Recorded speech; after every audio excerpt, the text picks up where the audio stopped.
Hi, kids. I'm Sandy Quinn, and I'm president of the Richard Nixon Foundation. Thank you all for coming, okay? You're supposed to applaud with that. Come on. I want a lively crowd, okay? You can't just sit there. You gotta be energetic.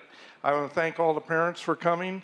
This is going to be a good experience for you, providing you came here to engage the man who walked on the moon. Did you do that? Are you here to ask questions? Huh? We're going to have, this is a conversation with him, okay? So I want you to raise your hand. He's going to be sitting right here. And if you have a question, you stand up, yell out your name, and state the question, okay? How many of you have questions? I hope all of you, okay? So state your question, and then you can sit down, and he'll answer it. So we're going to have some fun, and you're going to learn something, okay? Is that cool? Huh? I want to hear something. Clap. Hey, all right. Now I want to hear you welcome the man who walked on the moon, West Point graduate, one of America's great heroes, astronaut Buzz Aldrin.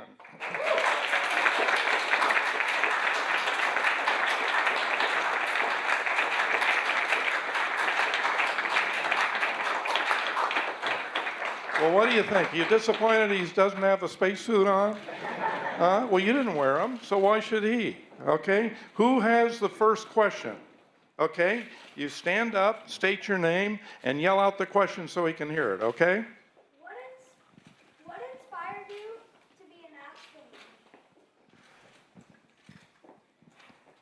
My father was an early aviation pioneer. I had my first airplane ride when I was 2 years old. And I just always felt like flying was something that I wanted to do. We had little books when I grew up called Big Little Books, and they were about Flash Gordon and Buck Rogers and all these silly things about scooting around in space, and that was just fantasy. It wasn't going to happen. But I did go through my sports, competition, learned how to compete, then went to West Point and learned the principles of behavior and morality and all that good stuff, besides learning how to be a soldier. Turned that into a fighter pilot because I got a commission in the Air Force just in time for the Korean War. So I was in the Korean War, got a chance to shoot down a couple of airplanes, and then I came back and instructed other people on how to do the same thing.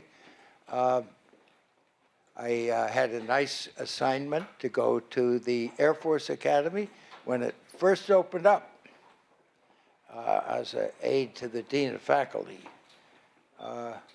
From there, I got a good assignment to fly supersonic airplanes in Germany with nuclear weapons. This was during the Cold War, and we were a little concerned that the Russian tanks might come across Europe, and our response was to do whatever we could to stop them. A lot of young people today don't realize that there were bombers flying around with nuclear weapons on them on alert, and we fighter pilots were also. So it wasn't the same world that it is today. Now, from there, it just appeared about right for me to get some more education. My father had gotten his doctor's degree from MIT, so that was my choice. Now, when I got there, I was only in a 2-year master's program, but I quickly extended that. Then I needed to pick a subject, a thesis to write my doctoral thesis on. Well, I knew how to intercept airplanes in the air, but I thought now the future, because that was about the same time that President Kennedy said, hey, I think we ought to send a guy up there to the moon, kick up some dust a little bit, and then come back safely. And I thought, gee, this might really amount to something, so I better learn how to intercept spacecraft, rendezvous. And that's what I wrote my thesis on. Now, I still wasn't really eligible to be an astronaut because I hadn't been trained as a test pilot. But they appreciated my knowledge about what to do in training to intercept other spacecraft, so that had a lot to do with my getting into that program. So you don't always go the straight, direct way. Sometimes you got to cut around end or go off tackle or something like that. You understand that? Or maybe you're a basketball player. Who are you in favor of winning the series? What series? Okay. All right, who's next? Who's next? Let's have a girl. Okay, how about you? How what you did on Apollo 11 compared to what you want to do on Mars? Well, Apollo 11 was going to happen once the crew was assigned if a few things happened first. We had to test the lander around the Earth. And then we had to take the lander with another crew and test it, sort of a dress rehearsal. Now, Mars is going to be similar to that buildup where we do one thing, then we sort of wait till we get a couple of more things done, and we have to test a life support system for long duration space flight, and we've got a space station where we can do that. And then you may have heard about a mission in a couple of years. It'll take two people, a married couple flying around Mars and back. It's not stopping, it's going to fly past.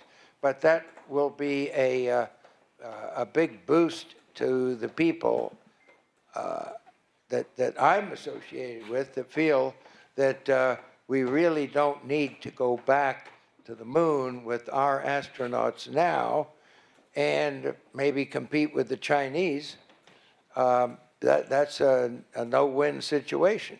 We need to help the international nations, especially building bases.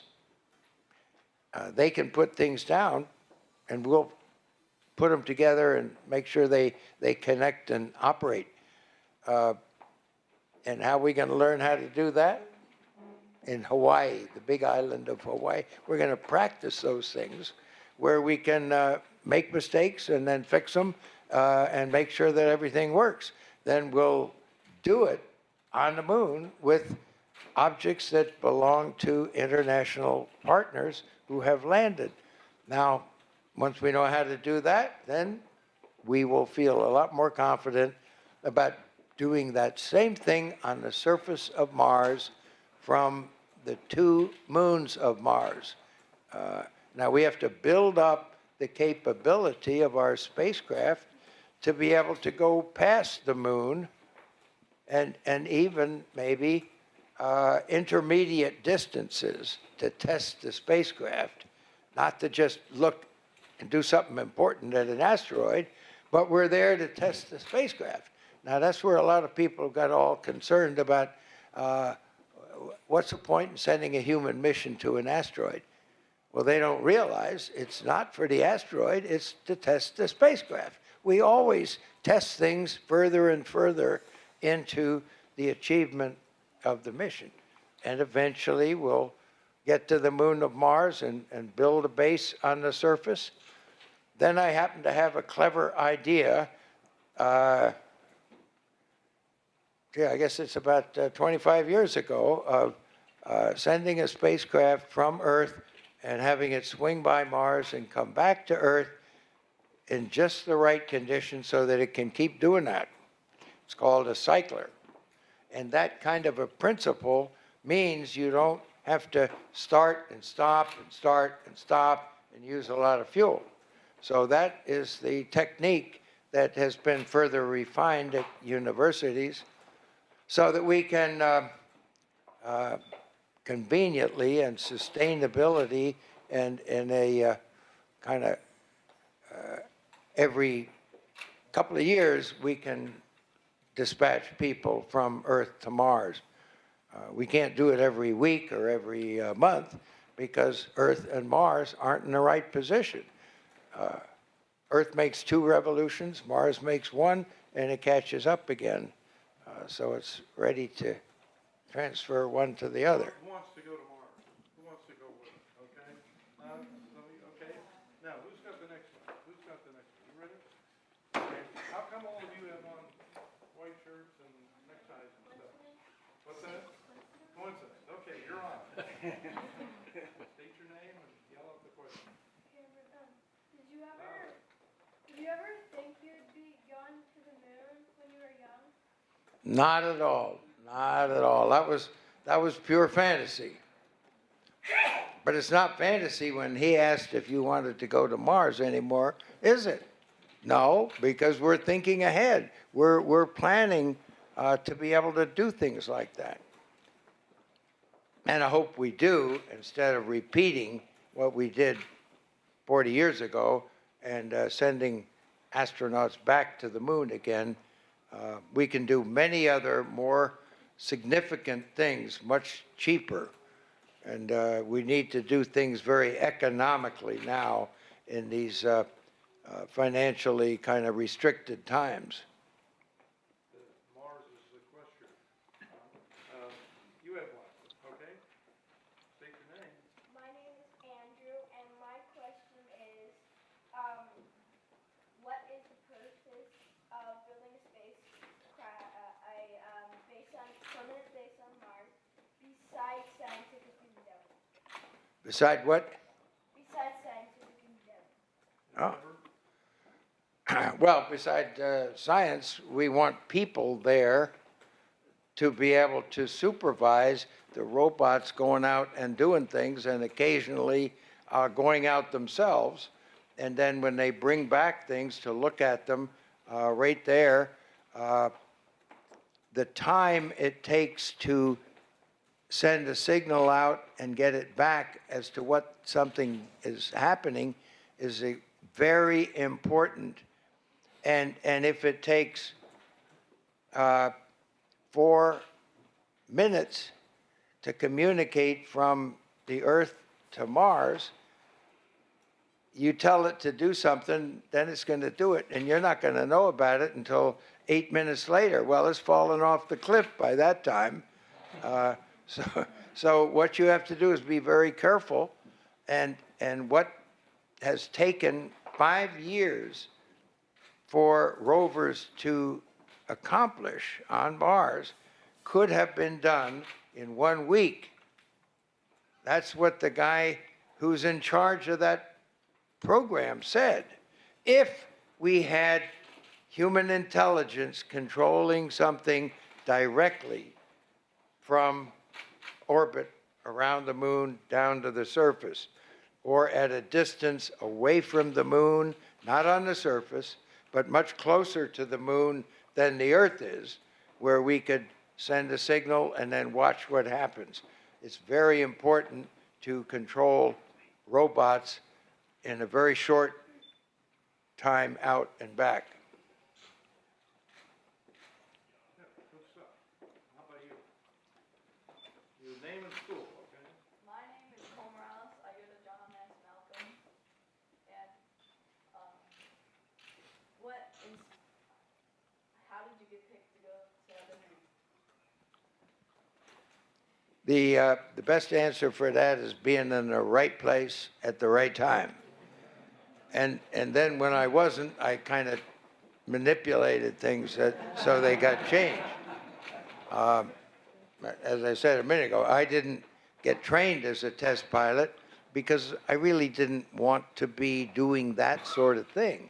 I wanted to do more futuristic things that I had studied at MIT, and that is bringing spacecraft together and deciding what you're going to do with spacecraft to try and go explore other places. So flying airplanes was required to be an astronaut, but I hadn't done that. But I had sort of jumped ahead into doing something academically attractive. Now, this young lady right here has a question. Yeah. Didn't you raise She your hand? sure did. Can you stand up? Yes. And your name and school? Hi. My name is Catherine. I go to Palmyra Elementary. I have two questions. Okay, one at a time. Actually, the first question is, do you believe, do you personally believe that there are extraterrestrials existing on other planets or on this Earth?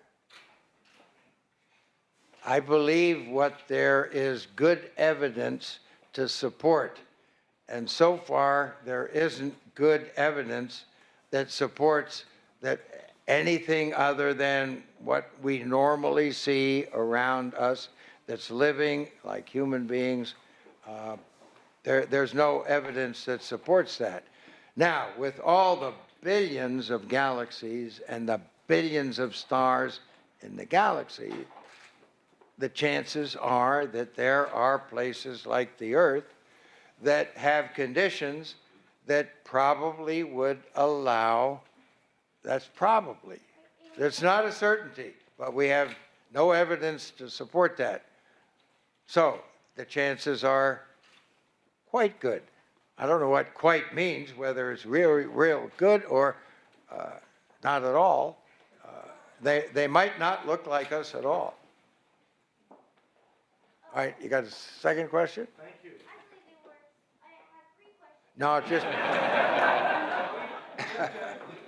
No, I asked you a question. I asked what was question number two. The next one was, do you personally believe that a woman will someday walk on the moon or Mars? Of course. You want to be that person? That's my question to you. Maybe. Not satisfied. Okay, that's quite all right. You're allowed to hesitate. Okay, good stuff. You got one. My name is Garrett, and I was wondering, in your book, Marvelous Desolation, you mentioned right before the launch how you were remembering past launch failures. I was wondering, what were your thoughts right before you boarded onto the rocket? Like, were you reconsidering or questioning? What were my thoughts before the rocket in Florida that took us to the moon, or a rocket on the moon that brought us back? In Florida. Yeah, well, it's a big rocket, and I've seen quite a few of them lift off, and a number of them, the guys would go out there and they'd get in the top of it and they'd start the countdown, and then they'd cancel it, and then they'd have to come in and do it again. So that's one of the important things we didn't want to have happen. So we were anxious to have everything go according to schedule. And then we got in there, and the countdown went along, and perfect. The engine lit just on time, and off we went. It was so gentle leaving the ground that you really had to look at the instruments to realize, and then there was this sort of feeling like we were moving sideways back, like the engines were keeping us on track. But it was very smooth. And somebody calculated afterward, and when we left the ground, our fuel consumption was about 7 inches to the gallon. Not very good for the highway. My name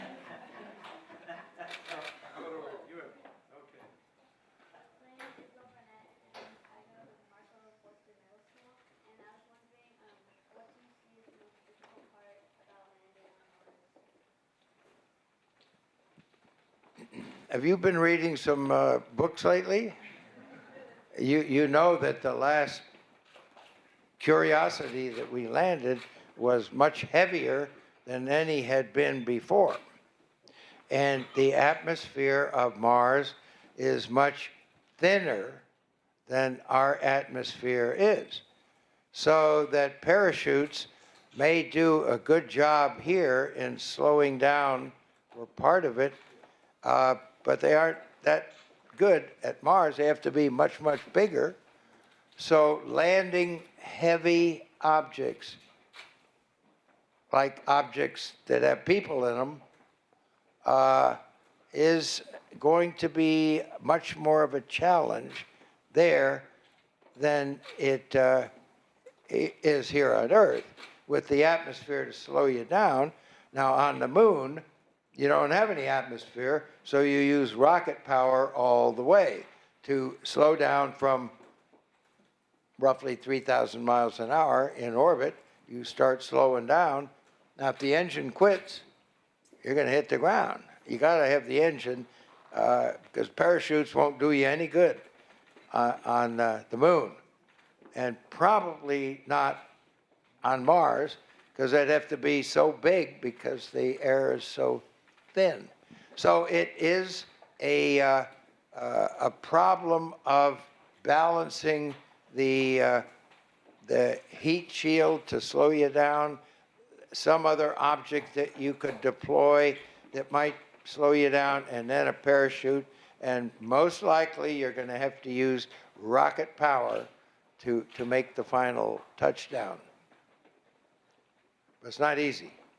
All right, this gentleman right there, you want to stand? Oh, okay, stand, state your name and school. Okay, my name is Sean, I go to Catholic Middle, and my question is, a lot of space travel today is funded privately by individual people and organizations. If humans actually did go to Mars, would you prefer that it be funded by a private organization, or it be international collaboration? Private organizations usually invest money in something that will provide a profit or return on investment, either taking people somewhere or taking cargo supplies to the space station. Who pays for that? Well, NASA pays for it because they need the supplies there. It's not that clear who's going to pay for people going to Mars. I believe that it took a national effort with about 4% of our budget at the peak years to support the Apollo program. Now, we're only getting 0.5% now. So, and Mars is a good bit more difficult. And to use 0.5% and go back to the moon, that's even more foolish. We need to really accomplish something with what we invest in. Now, the private sector in Holland, in the Netherlands, has announced a Mars One project, one way to Mars. Right? So far, I think the cost to apply is $10, $11.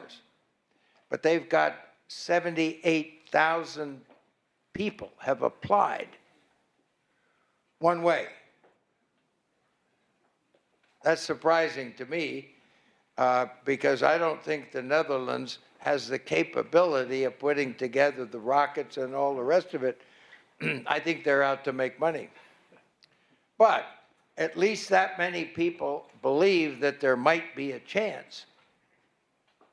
17,000 were United States people, 10,000 were Chinese people. So there's a growing interest, not just here, with the demonstrated abilities that we have.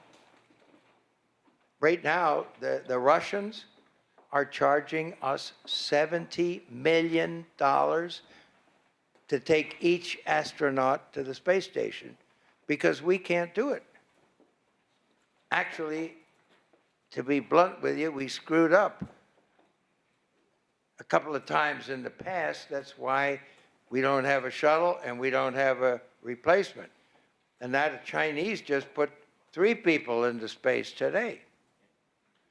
So we have a lot of maybe catching up to be back where we were on top of the space transportation business.